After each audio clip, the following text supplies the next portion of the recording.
Assalamu alaikum wa rahmatullah. Welcome to another exercise video for section 2 lesson 6. In section 2 lesson 6 we covered the mad diacritic, specifically the mad when it occurs when the next letter after huruf al-mad is a hamza and how long you should extend it. If you want details on that, sometimes it's called mad al-idafi, sometimes it's called mad mutassil, mad munfasil.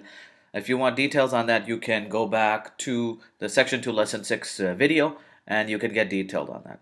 But in this exercise video, just like in the previous exercise videos, I'm going to open the Quran and inshallah we're going to find what we learned and attempt to find what we learned in the Mus'haf and see, and try to implement what we learned inside the Mus'haf, inshallah. So let's get started. أعوذ بالله من الشيطان الرجيم. بسم الله الرحمن الرحيم. This is the Surah Al-Kafirun. This is the second to last page of the Juz Amma, or the 30th Juz, or the final Juz of the Quran. And this is Surah Al-Kafirun. So let's get started, inshallah. We're going to be looking for the mad diacritic. So let's see how far I can zoom in before it starts to get blurry here. Okay, that I think is a good zoom. Okay. We have our first instance of the mad diacritic. This is ya fatha and then alif mad. Now, if you want, you can go back to the exercise video, sorry, not the exercise video, but the lesson video in which I show you how to pronounce this out. But just suffice it to say here, the way that we spell this one out is, this is an alif saghira with a mad on top of it. We don't say ya fatha alif saghira and mad. We just say ya fatha alif mad ya, and we extend it to 4 counts. So ya fatha alif mad ya. Okay, ya fatha alif mad. Now this next diacritic we haven't learned yet. This is called a shadda. We will cover that in a later video. But this word is ya ayyuhal. So how to combine it, how this hamza and this ya combine and this had and the lam combine. The very next video after this one is going to be the sukoon video. We will get into the sukoon and how this ha combines with this lam with the sukoon on it. Get into that later. But I just want you to know this is an alif saghira with a mad on top of it, and this is how you spell it out. Moving on. Okay, we have another instance. We have lam fatha alif mad la. Now the reason this mad occurs, this is another example of the mad resulting from the hamza right after it. Now this is a maftuha letter, lam fatha, maftuha lam fatha letter, followed by an alif. But because lam fatha alif would be 2 counts, but because of this hamza we should be extending it to 4 counts. Lam fatha alif mad la. So we extend that to 4 counts. Now this is la a'budu. We haven't covered this diacritic yet. It's going to be the very next video, which is going to be the sukoon diacritic. We'll get into that in the next video. But just know this is lam fatha and this is alif mad. Okay. Another instance of the same, lam fatha and then alif mad. Lam fatha alif mad la. Because of this hamza immediately following this, we have to extend this mad, or we should be extending this mad to 4 counts. Okay, we have another instance. Mim fatha alif mad ma. Because of the present, this is hamza with alif mad, we extend it to 4 counts. We should be extended to 4 counts. So this is mim fatha alif mad ma. If this was just mim fatha and alif sukoon, that's it. We wouldn't have the mad on it. We would just say ma. That's all it would be. But because of this hamza, mim fatha maftuha letter followed by an alif. This is one of the letters of mad. Because this is one of the letters of mad, mim maftuha letter followed by an alif. But immediately after is a hamza, we should be extended to 4 counts, and that's what this mad denotes. This tilde looking diacritic is called the mad. So one more time. Mim fatha alif mad ma. Okay, we have another example of what we just learned. Lam fatha alif mad لا. Okay. This is واو فتحة. واو فتحة و. لام فتحة ألف مد لا. ولا. همزة فتحة أ. ولا أ. And because of this hamza, we should be extending this alif mad to 4 counts. Okay, moving on, let's find more. Here's another one. Same thing. Lam fatha alif mad la.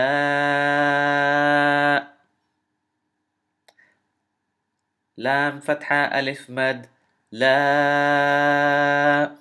4 counts. Alright, we have another one. Mim fatha alif mad ma.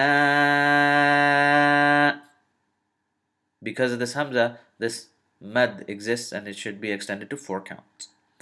There are going to be instances, and I will cover this that in the video, you will find the mad diacritic there, but the next letter is not a hamza. We will cover that in just a second. Okay, we have next. Okay, we have another example. This is Surah Al-Nasr. This is Jim Fatha Alif Mad Ja. Hamza Fatha A. Ja.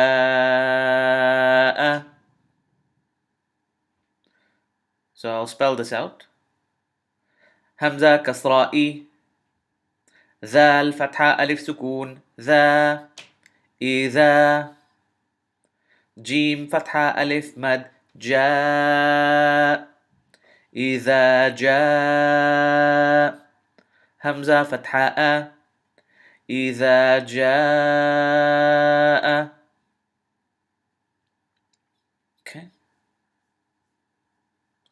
Okay, let's see if we can't find any additional examples in Surah Al-Nasr, and I don't see any additional examples in Surah Al-Nasr.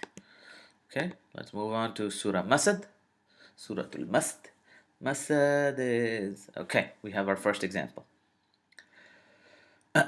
This is Dal Fatha and then Alif Mad. And because of this Hamza, this Alif Mad is to be extended to 4 counts. So I'll spell this out. Ya Fatha Ya.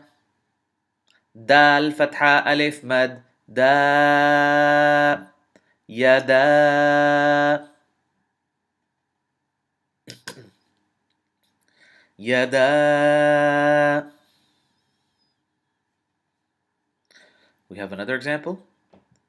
This is Mim Fatha Alif Mad Ma.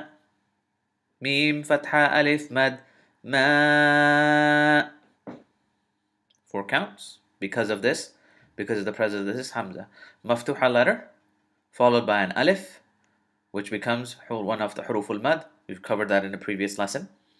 And because this Harf al-Mad is followed immediately by a Hamza, this becomes 4, or should be 4 movement. Ma.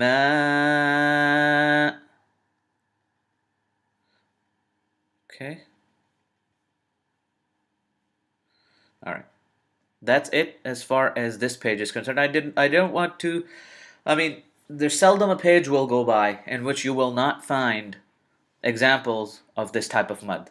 The mud that results from a hamza, sometimes called mud al-idafi, mud muttasil, mud munfasil, has different names. We will go over the details when we covered ahkam al-madud. But I just want you to know that when a maftuha letter followed by an alif sukun, it becomes huruf al-mad, one of the huruf al-mad, and it's immediately followed by a hamza. That huruf al-mad should be extended to 4 counts. Okay? So, but now I want to give you or show you an example. Oops. Now I want to show you an example of this mad diacritic that is there Okay? That is there, but is not followed by a hamza. Okay? Here it is. Oops. Zoomed in too much. The screen can't deal with that. Whoops. My fault. Let me see if I can zoom back in here. There we go. All right. I think that should be fine.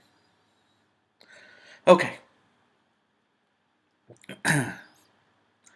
This is the word that we're going to focus on. The word is ضَالًّا. One more time. The word is ضَالًّا. Now, notice I am extending this mud slightly more than the mud that I just mentioned. I'm extending it to 6 counts. This mud is the same tilde-looking diacritic that we just learned in the lesson, in the section 2, lesson 6. But notice it is not followed by a hamza. The mud is there. This is maftuha letter followed by an alif. Therefore, it's one of the huruful mad, one of the huruful mad, and it is not immediately followed by a hamza. Then why is this mud there? This mud is called maddul lazim, and we will cover that in a later video. I just wanted you to give this example that not every time you see this mud diacritic will be resulting from the hamza. It could result from what is called ash-shadda. That when one of the huruful mad is followed immediately by a letter with a shadda on it, then that mad should be extended to 6 counts. And this is the longest mad in the Quran.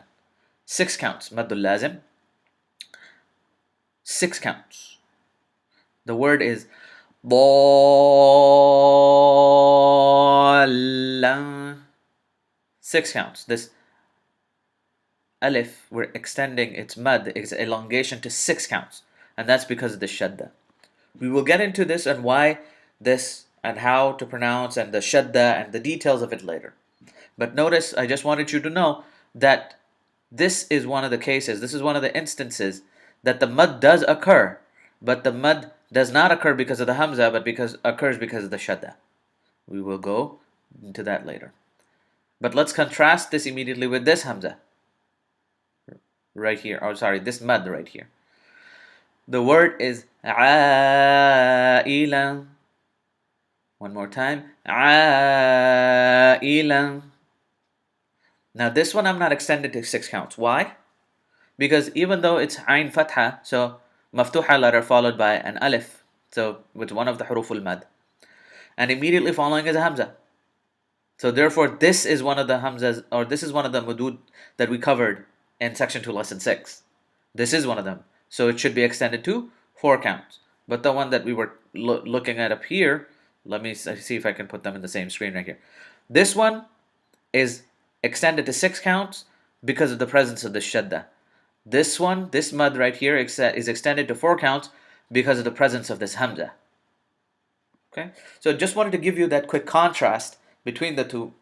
And I didn't want you to get confused that because we haven't covered that mad yet, that you find mad, the mad diacritic in the Quran, specifically you will find this mad. This is called maddul lazim in Surah Al-Fatiha. Surah Al-Fatiha has وَلَا الضَّالِّينَ. The very last word of Surah Al-Fatiha, ضَالِّينَ, has a 6 count mad on it. And that 6 count mad is called maddul lazim, and it occurs because of a shadda. So, and it's the same kind of mad that is here. It occurs because of the shadda. Extended to 6 counts. So I don't want you to get confused. You see a mad and you're like, wait, why is this mad there? There's no hamza after it. There isn't, but this mad occurs because of the shadda, and this maddul lazim we will cover later, inshallah. I just wanted to give you a quick rundown of that. So go ahead, open your mushaf, find a page, any random page. Specifically, I would recommend you start with Surah Al-Fatiha, the very first chapter in the Quran, and start with the juz amma, or the very last juz, the 30th, open to the very last page of the mushaf and find, the last page, the second to last page, the third to last page, and find these examples. It's a better idea for beginners to learn juz amma before they learn more advanced, and because that makes their journey easier, inshallah. That's it for today. Jazakallah khair for watching. Inshallah, today I know I'm late on my videos. I was supposed to upload this video, the one that I'm uploading right now, last week, but I didn't because I was out of town. Inshallah, I'm going to try to upload the sukoon, the lesson on the sukoon, today. So I will see you then. Jazakallah khair for watching, and I will see you next time in the sukoon video. Assalamu alaikum wa rahmatullahi wa barakatuh.